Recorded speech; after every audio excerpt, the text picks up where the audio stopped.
Hello दोस्तों, नमस्कार। मैं कुशल कुमार आपके अपने चैनल पर स्वागत करता हूं। दोस्तों, इस वीडियो में बात करने वाले हैं हम कुछ साइंस के बारे में। दोस्तों, साइंस में आज बात करेंगे जीव विज्ञान में। अभी जीव विज्ञान में दोस्तों बात करेंगे अम्ल के बारे में। दोस्तों, कुछ ऐसे प्राकृतिक स्रोत हैं जिनके द्वारा अम्ल उत्पन्न होता है या अम्ल का दोस्तों उत्पादन होता है। तो दोस्तों इन्हीं के बारे में बात करेंगे।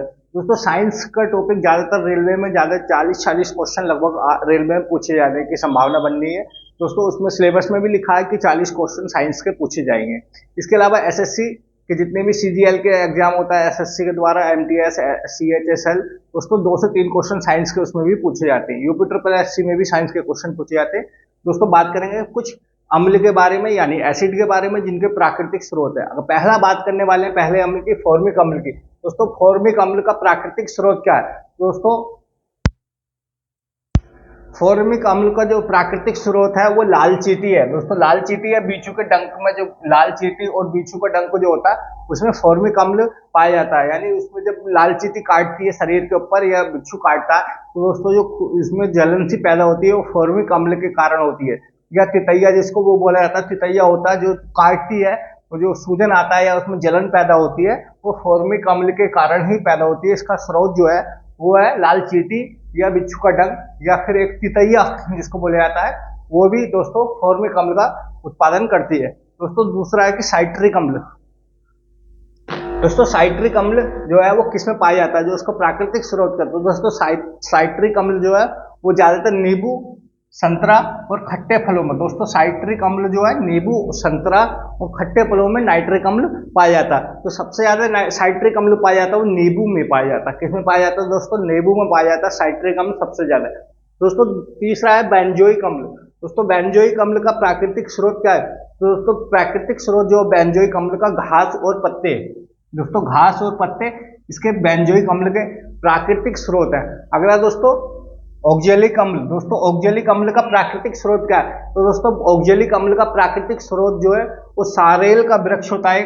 दोस्तों, उससे सारेल के वृक्ष से ऑक्जेलिक अम्ल पैदा होता है और टमाटर से भी, दोस्तों टमाटर से भी ऑक्जेलिक अम्ल उत्पन्न होता है। ये इसके प्राकृतिक स्रोत है।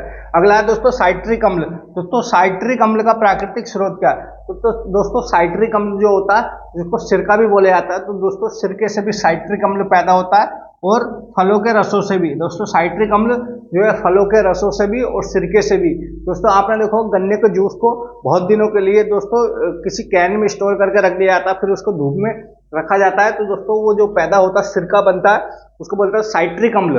दोस्तों, उसको बोला जाता है साइट्रिक अम्ल। तो साइट्रिक अम्ल कहां से पैदा होता है? सिरके से और फलों के रसों से। तो फलों के रसों को सड़ाया जाता है एक तरीके से। दोस्तों, अगला है कि नाइट्रिक अम्ल। दोस्तों, नाइट्रिक अम्ल का प्राकृतिक स्रोत क्या है? तो दोस्तों, नाइट्रिक अम्ल का प्राकृतिक स्रोत जो है वो है फिटकरी। दोस्तों, फिटकरी में से नाइट्रिक अम्ल होता है फिटकरी में और सोरा में। दोस्तों, सोरा एक केमिकल होता है उसमें भी साइट्रिक अम्ल होता है।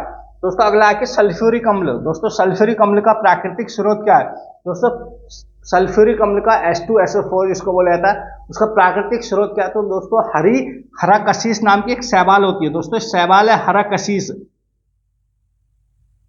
दोस्तों, शैवाल है एक हरा कशिश, इससे ये सल्फ्यूरिक अम्ल पैदा होता है। हरा कशिश जो तालाबों में वगैरह में पाई जाती है, हरी कशिश एक शैवाल होती है, उससे सल्फ्यूरिक अम्ल पैदा होता है। अगला कि दोस्तों टाइटरिक अम्ल किसमें पैदा होता है? दोस्तों, टाइटरिक अम्ल जो होता है सबसे ज्यादा वो इमली में होता है। किसमें होता है? दोस्तों, इमली में होता है। टाइटरिक अम्ल जो होता है इमली में होता है और अंगूर में। दोस्तों, इमली और अंगूर में जो होता है दोस्तों वो टाइटरिक अम्ल होता है। अगला है दोस्तों लैक्टिक अम्ल। दोस्तों, लैक्टिक अम्ल किसमें पाया जाता है? दोस्तों, लैक्टिक अम्ल जो पाया जाता है वो पाया जाता है दूध में। किसमें पाया जाता है? दोस्तों, दूध में पाया जाता है लैक्टिक अम्ल। अगला कि एमिनो अम्ल। दोस्तों, एमिनो अम्ल जो होता है वो प्रोटीन में। दोस्तों, एमिनो अम्ल जो होता है वो प्रोटीन से पैदा होता है, यानी प्रोटीन में पाया जाता है। एमिनो अम्ल प्रोटीन में पाया जाता है। अगला कि दोस्तों हाइड्रोक्लोरिक HCl। दोस्तों, हाइड्रोक्लोरिक अम्ल जिसको बोला जाता है HCl। तो दोस्तों इसका उत्पादन कहां से होता है? दोस्तों, इसका उत्पादन जो होता है हमारे शरीर के ही अंदर होता है और इसको हाइड्रोक्लोरिक अम्ल होता है, पाचक रस होता है। दोस्तों, हमारे अंदर जो खाना खाते हैं इसको पचाने का काम जो करता है वो करता है HCl, यानी हाइड्रोक्लोरिक अम्ल पैदा करता है। यानी हाइड्रोक्लोरिक अम्ल इसको खाने को हमारा पचाता है। दोस्तों, ये पाचन रस में पैदा होता है हाइड्रोक्लोरिक अम्ल। अगला है कि दोस्तों मैलिक अम्ल। दोस्तों, मैलिक अम्ल जो कहाँ पैदा होता है? तो दोस्तों मैलिक अम्ल का जो प्राकृतिक स्रोत है वो कच्चे सेब, यानी जो कच्चे सेब हैं हरे कलर के दोस्तों हरे जो सेब होते हैं वो कच्चे सेब दोस्तों मैलिक अम्ल का उत्पादन करते हैं, और फलों में भी दोस्तों कुछ अन्य फल भी हैं जो मैलिक अम्ल का उत्पादन करते हैं। सबसे ज्यादा मैलिक अम्ल जो पाया जाता है कच्चे फलों में पाया जाता है। दोस्तों अगला है कि टैनिक अम्ल। दोस्तों टैनिक अम्ल जो होता है किसमें पाया जाता है? दोस्तों टैनिक अम्ल जो है वो चाय में पाया जाता है। किसमें पाया जाता है दोस्तों? चाय में पाया जाता है टैनिक अम्ल। अगला है यूरिक अम्ल। दोस्तों यूरिक अम्ल जो कहाँ प्रोड्यूस होता है? तो दोस्तों यूरिक जो अम्ल है तो दोस्तों वो हमारे मूत्र से, दोस्तों जो हम मूत्र का विसर्जन करते हैं वो एक प्रकार से यूरिक अम्ल ही होता है। दोस्तों यूरिया उसको बोला जाता है यूरिक अम्ल। दोस्तों वो एक प्राकृतिक स्रोत है यूरिक अम्ल का, मूत्र। अगला सल्फ्यूरिक अम्ल। दोस्तों सल्फ्यूरिक अम्ल दोस्तों कहाँ पाया जाता है? दोस्तों सल्फ्यूरिक अम्ल का प्राकृतिक स्रोत जो है तो दोस्तों जब प्याज को काटा जाता है तो जो आंसू निकलते हैं ना वो सल्फ्यूरिक अम्ल के कारण ही निकलते हैं। दोस्तों प्याज के काटने पर सल्फ्यूरिक अम्ल पैदा होता है। तो दोस्तों प्याज के काटने पर आंखों से आंसू निकलना किसकी वजह से होता है? तो सल्फ्यूरिक अम्ल के। दोस्तों प्याज में एक प्रकार से सल्फ्यूरिक अम्ल पाया जाता है, लेकिन वो तभी एक्टिव होता है जब उसको काटा जाता है। तो दोस्तों ये कुछ अम्ल थे जिनके प्राकृतिक स्रोत थे।